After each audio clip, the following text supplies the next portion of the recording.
The story of Mazi Nnamdi Kanu began long before his arrest, long before the worldwide discussion, and long before the legal battle that would later surround his name. His journey into public attention truly started in the United Kingdom, where he lived for many years and where he operated the platform known as Radio Biafra.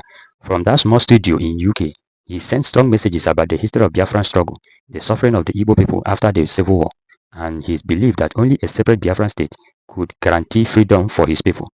His voice traveled through the airways, reaching listeners in Nigeria, Europe, and many other parts of the world, and he soon gathered a large group of followers who believed in his message.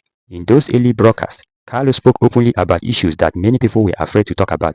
He criticized the Nigerian government, describing it as corrupt and unjust. He talked about security problems, political manipulation, what he believed was the long-standing marginalization of the southeastern region.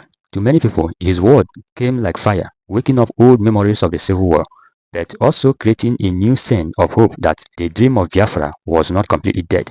As the leader of the indigenous people of Biafra IPOB, he became a symbol of resistance for thousands of young people who felt frustrated by the Nigerian's political and economic situation.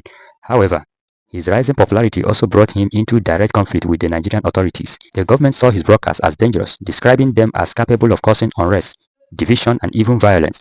They accused him of pushing for breakup of the country and encouraging people to rebel against the government. As the disagreement between the state and the IPOB became more serious, the government listed IPOB as an unlawful organization.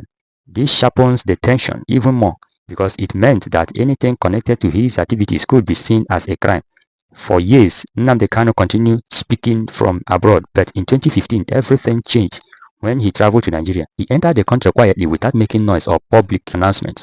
But the government had been monitoring him. On 14th of October 2015, he was arrested in Lagos shortly after his arrival. The arrest shocked many people, especially his supporters, who did not expect the government to act so quickly or so boldly. News of the arrest spread within hours, and many people gathered in different parts of the southeast to protest, demanding his immediate release. After his arrest, he was taken to Abuja, where the government prepared a long list of charges against him.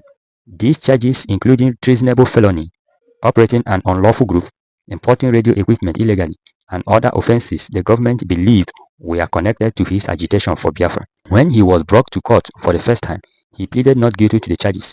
His trial began slowly with many delay, legal argument, and disagreement between his defense team and prosecutors. During this period, the protests outside the court and across the southeast grew larger. IPOB members insisted that he was being punished for speaking the truth, while the government insisted that it was threatening the unity and peace of the country. As the case continued, Nnamdi Kanu remained in detention.